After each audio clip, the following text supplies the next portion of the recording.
What is up, Watch fam? Happy Monday, and welcome to this week's episode of Rant TNH. I am Christian from Theo and Harris. And I'm Anna from Theo and Harris. And today we're going to be diving into a topic that I think gets brushed over really quickly, but doesn't get enough attention. What is it? Sure. It's Invicta. That's it? Do it. Just the word. Yeah, Invicta watches. Let's do it.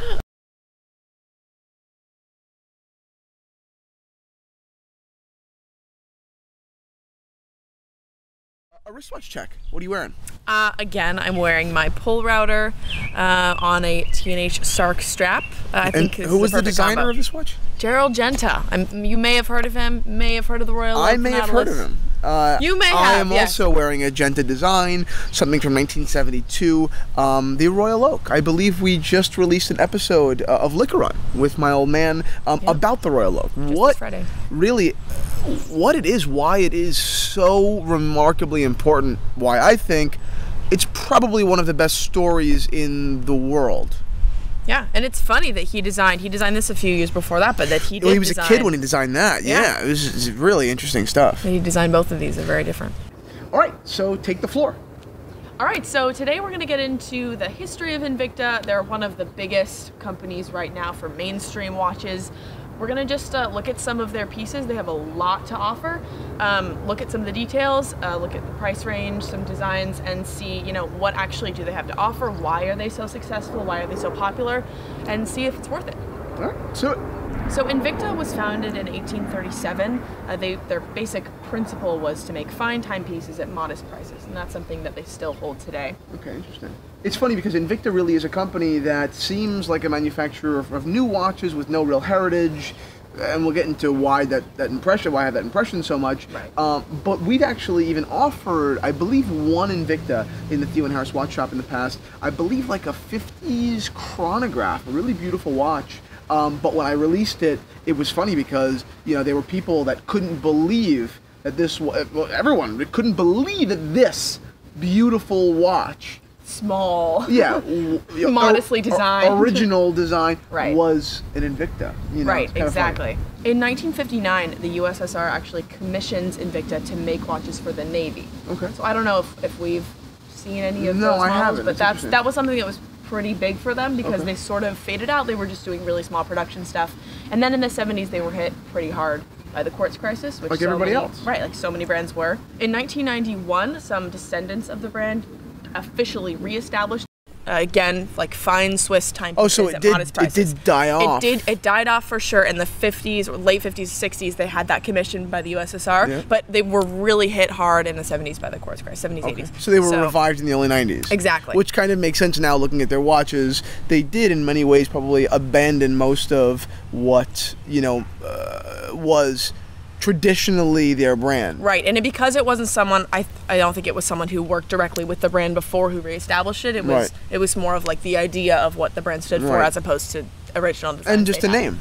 Right, exactly. Right. In the 90s, they came out with the Pro Diver series, which gained them some prominence, and those were Swiss-made movements. And then in the 2000s, they start crafting their own movements. Okay. And they had like some designs that they thought were like pretty revolutionary, these like unisex designs. Okay. It's like branded unisex, and I don't know that a lot of brands were doing that at that time. And then in 2012, they opened the first retail store in Boca Raton, Florida. Okay. And now they have about 45 retail stores in the U.S., but my impression is that a large percentage of their sales are online. Right, and that's interesting because not only I'm sure that they sell online and all that, but really, I think that Invicta, because they are so, I think, kind of irrelevant to most of like the watch geek community, right? They probably really rely on that mass market, not watch geek, just the normal person that wants to watch, which makes sense in retail stores with high traffic areas. It's just, you're just speaking to everyone as opposed to a group of discerning people. Now, talk to me about Invicta quality, because I have a lot of opinion on their design, but talk to me about the quality here. As far as quality and construction, they have actually a really solid track record. They've consistently been using ETA movements, they've used their own movements, and that is the one area where really we don't have much criticism because they have done really well in movement construction. Okay, but now, the big topic, design. We've established that they might be fine watches, not necessarily inventive in the movement space. I don't know about that, but Right. reliable enough. But what's going on here with what's their brand identity? Do they have a brand identity? Well, the first thing that comes to mind is they have dozens of series of watches, and they all sort of have different targets, right? There's like the diver series, and there's the vintage series, and there are unisex series, and it's all very jumbled. And there are many sub-series within those series. Exactly. Right. So, well, to me, it just looks very confused. It looks like they can't decide on, what exactly their brand identity is, or what is an Invicta watch. It's kind of anything. Right. I know that one of the Invictas that probably I first came in kind of familiarity with was their Rolex Submariner kind of homage, right? Invicta was, I think, the most well-known Submariner homage on the market. I know they did a ton of business on Amazon, a ton of business all over the internet.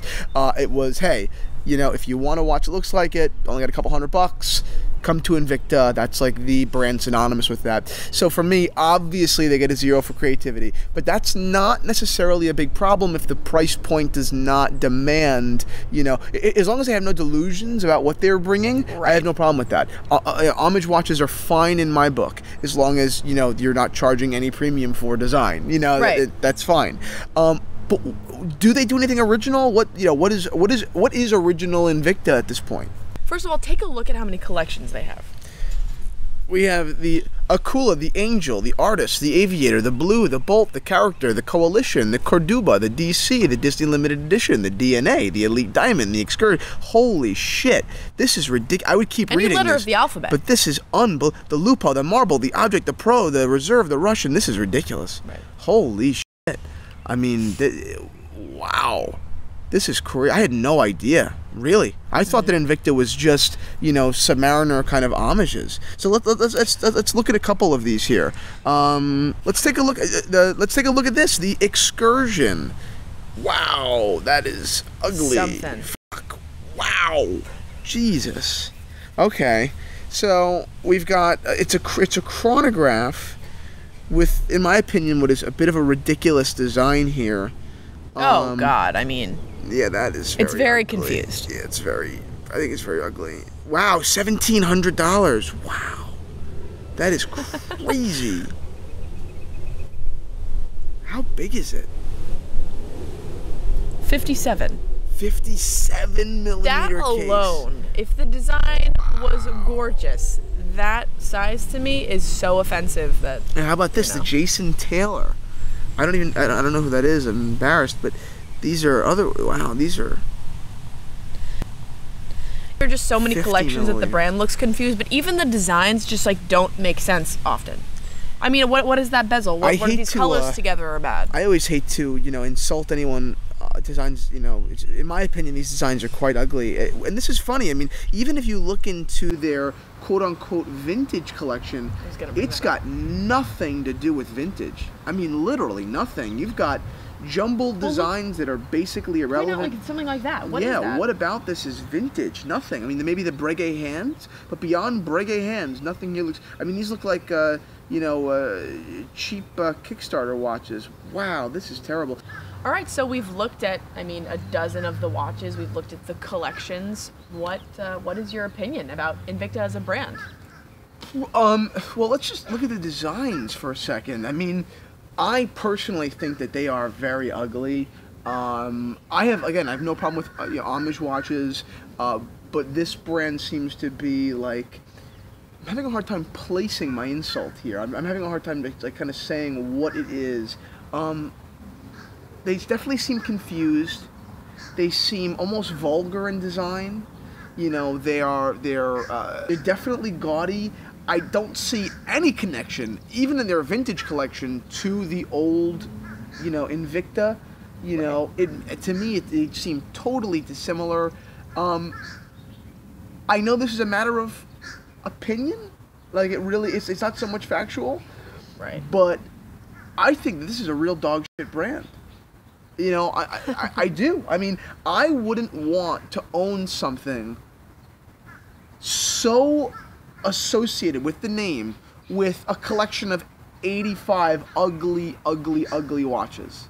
every brand makes mistakes. You got one here, you know, one ugly watch here, one ugly watch there. It happens, whatever. But this Invicta just seems to be a brand that is so, one, confused, and two, in love with appeasing a certain clientele that I fundamentally don't agree with on design. So for me, I give them basically, you know, a thumbs down. But again, it really is just my opinion. If the facts are the watches are fine and you like them, go ahead. You know, maybe you hate my shirt. Maybe, you know, I think your car's ugly. Maybe you hate my shoes. Like, it's fine. We're just, you know, it's just design here. At this point, it's difference of opinion. It's difference of opinion, definitely. In taste, yeah. Whereas if you said, you know, FP Journe's Chronometra Blue is uninventive, you are empirically wrong. This is really just opinion. Yeah, I agree. To me, it just seems like it's very unintuitive. Yeah. You know, like they said, oh, people like bright yellow and people like blue dials and people like bezels that have some funky texture. Yeah. And they just like threw in together, you know. Yeah. On 60 millimeters. Yeah. Which is crazy. So if you saw an Invicta like this in the wild, what would you think? I actually have before. Oh, really? It's like dinner plate size, like bright colors, really ugly. And I think I stopped them and like took a picture of it or something. I just am like, I'm left in thinking like, yeah, that's kind of my official opinion. Overall, there are worse things you can do. There are worse watches you can buy, I am sure. If you like the design, go for it. But again, it does not do anything for me. I think you guys should definitely take a look. If big, kind of gaudy or just large, utilitarian-ish, whatever watches are your jam, I would say take a look at some other brands, take a look at some smaller brands. I think Unimatic is a wonderful brand. I think a lot of this, as far as heft is concerned, you can, you know, get a great Seiko, you know, an SKX, you know, if you're looking for that kind of mass on your wrist. I think there are a lot of better things you can do with your money than buy one of these watches. But again, you know, I hate to repeat it, but it's really just my opinion. Yeah. And I just can't help but to think that they've really missed out on such a unique opportunity to utilize the history they had. Right. Like, they actually did have, you know, watches that are now vintage watches that had thoughtful design that had an identity. Right. You know, and then they were used for a very specific purpose in the USSR Navy. They have this history that is specific. Right. You know, that they could have developed, they could have, you know, brought out more, and that would have been unique to that brand. Right. And that is not something that, you know, brands, even with a lot of history, have. Right. So, you know, so it's a shame. I think it is a shame. So that's it from us. Unfortunately, Invicta as a whole is a no, but again, maybe it's something for you. Thank you guys so much for watching this episode. I will see you all tomorrow on In the Metal. If you like this video, subscribe to our channel right there on that button below. Bye-bye.